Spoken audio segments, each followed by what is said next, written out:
Welcome back to Nerd Thug Radio. I am Joey Savage. Corey DLG. Nico DLG. And this segment, ladies and gentlemen, boys and girls, we are joined by a longtime friend of Nerd Thug Radio. Yes. Also professional wrestler out of Reality of Wrestling, the man Brock Baker. What's up, man? How's it going, Nerd Thug Radio?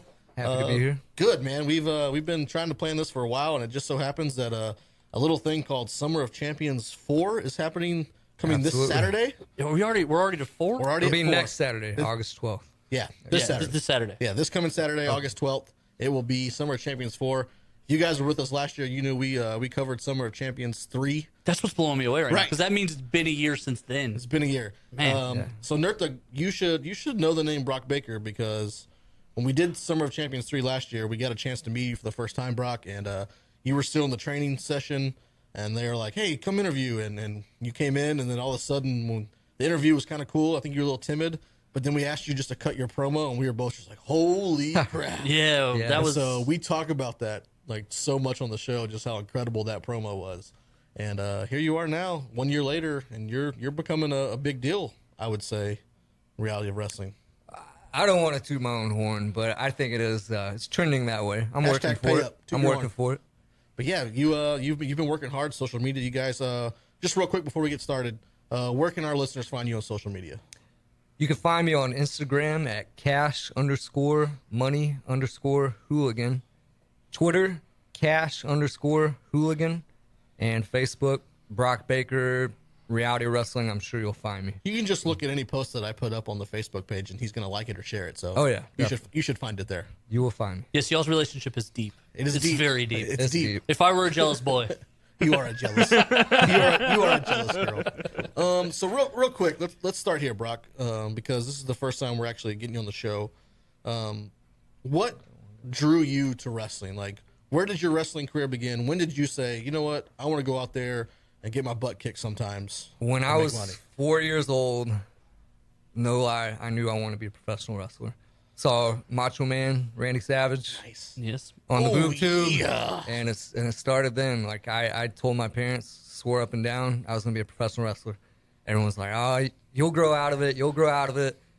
7 years old, I'm jumping off my dad's recliner, trying to do Shawn Michaels' little elbow drop, elbow gimmick, breaking my elbow.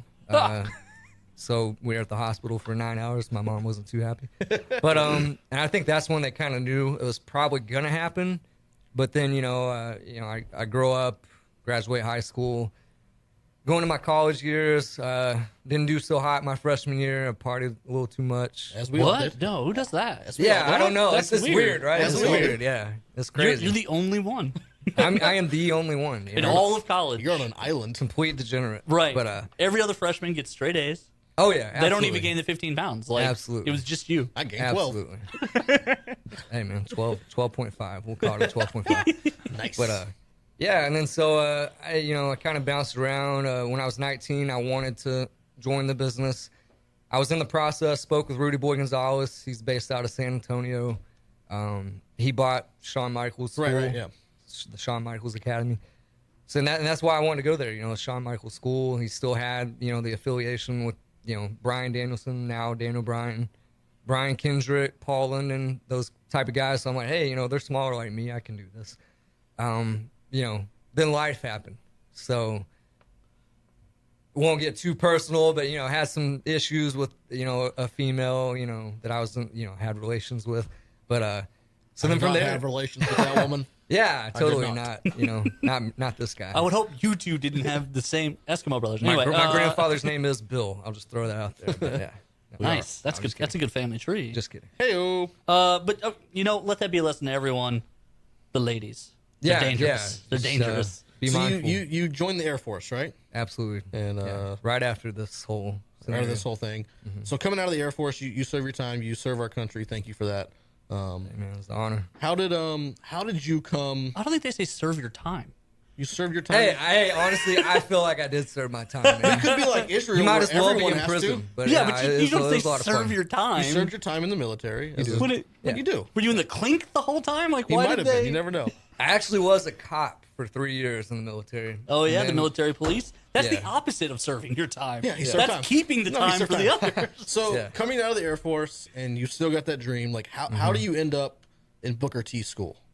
Okay, so the whole time that I was in the military, I knew that I still wanted to be a professional wrestler. I just did not know how to get there. I wanted to be a professional wrestler, and my mom told me I was an idiot. I always wanted to be a Yeah. dragon. You always want to be a dragon. Dragon. Spyro? Can I call you Spyro? Whatever makes you She happy, said, Brock. "Go to school and get education." Hindsight 2020, I should have just went to pro wrestling school. You should have, man. As big as your head is, though, they wouldn't have let you do it. Like, you got to be wobbly on the ropes. That thing's Nah. got a counterweight I to am like very, nobody's business. I'm very agile. You are. I've seen him do And- cartwheels. and It's athletic. It's too late. It's weird, right? I might need to see and verify these Nico has cartwheels watched before I me leave. train in my taekwondo. He knows how athletic I am, No, listen, you've and how always even athletic I was. you've always been gifted 100 pounds with lighter. eye-hand coordination. I do not deny that. I'm just saying your head is so giant that like one wrong headbutt and you would murder someone in the ring. Hey, it happens, man. All right, so you As collateral damage. Back to Brock, the star of the show.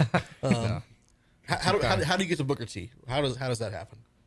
So, like I said, I wanted to do this even the whole time I was in professional wrestling. I kind of let the military kind of knock me down, I guess, knock my confidence down. They kind of brainwash you to make you think that you need to stay in the military. No, they do. You got to do 20 years, whatnot.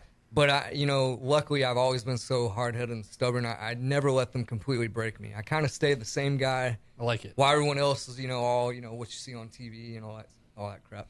But God bless about America. my third year in, is when I was like, you know what? I need to do this, and I need to figure out a way how to pursue this, how to line things up before I get out. That way, I have a perfect map to get to where I need to go. So how I ended up going to Booker's was Kiefer Bartek. I'm sure you know of the Cool.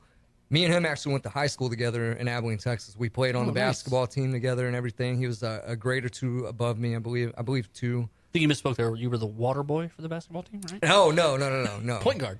Yeah, Point I was guard? a point Okay, guard. all right, okay. I was point guard. Pass first, defense perimeter. I got it. Kiefer I got might it. have been the water boy. No, I'm kidding. No, He was the center. Kiefer was the most over guy, on the team for sure. He always got the Kiefer Bartek chance. So, but so he started Reality of Wrestling, and then I started paying more and more attention to like his social media stuff, and then I saw that this is Booker T school. I had no idea because it used to be called PWA. Yep. Yeah. Pro Wrestling Alliance. Yeah. So I thought he was still PWA, but little do I know it's actually Reality of Wrestling now. It's completely rebranded and whatnot. So you hadn't been in the gym yet because that giant Booker T statue, that Yeah. cutout that they've got in the ring there, that's a pretty Oh, much yeah. giveaway. That was Exactly. 15 feet tall. Yeah, exactly. So, so following him, I started reaching out to him. I'm like, man, you give me the inside scoop. How do I get into this? Blah, blah, blah. And then President Obama had the force reductions where they cut about 40% of the military. And so they offered me to get out. And I was like, I already know what I want to do. I'm not staying in. So I just mapped out a way to prepare for when, and as soon as I got out, I had shoulder surgery, got fixed, got back in the gym, and, here I am. The rest is history. The I rest like is it. history. I like it. So over the last year, when we first met you, you were kind of developing your gimmick, and the gimmick that you told us you were working for, we were both like, oh man, this is going to be good. This is going to be hot. And so over the last year, you've kind of worked on this. So just our listeners, just take it through the process. We got a few minutes before we're going to jump out here. Over the last year, what's this gimmick that you've been working on to what your wrestling personality is now, and kind of, I guess, a quick overview of your training regimen. Who's the hooligan? Who's the hooligan? Yeah, Well, that's I a good mean, way to put it. Who's the I hooligan? think I'm still learning who the hooligan is, if that makes sense, because I had this idea when it first came to me, and this was it was about a year ago, about around the time that y'all met me. I'd actually only been doing that gimmick for maybe 2 or 3 weeks when It y'all was met so me. good. You were very wet behind the ears. It was so cool because they were like, "Hey, while you're doing these, you want to give some media time to this kid, help him out?" And we were like, "Yeah, absolutely." Heck yeah. And it was Yeah. by far one of being our favorite interview. Well, I really appreciate it, guys. And honestly, I feel like that kind of actually made people take notice of me, because I think, Ryan Davidson, who's like my big brother mentor, in reality wrestling, I think he saw that and he's like, wow, This kid can do it. Yeah, because I train I've been slacking a little bit, mainly just because I've been so busy, but I still show up 4 days a week to train. I was there every Monday, Tuesday, Wednesday, Thursday, Friday. Right. So that combined with, I'm showing like, hey, I don't want to just be a wrestler. Like, I want to be the whole thing. I think that got people's attention. Right. And it was kind of one of those things. I mean, you had told us y'all go through like media classes almost. Like and, Mike's school. Yeah, Mike we have classes, a character stuff. development class. And so it's one thing to do it amongst Steve DeMarco. Yeah, it's one thing to do it amongst your wrestling peers, but then you came out there with us, and it was just two fat nerdy dudes that you had never met before, and you just hit that thing. And at that time, everyone that we'd already interviewed was just kind of hanging out watching us. Right. And I'm sure they were like, "Holy crap!"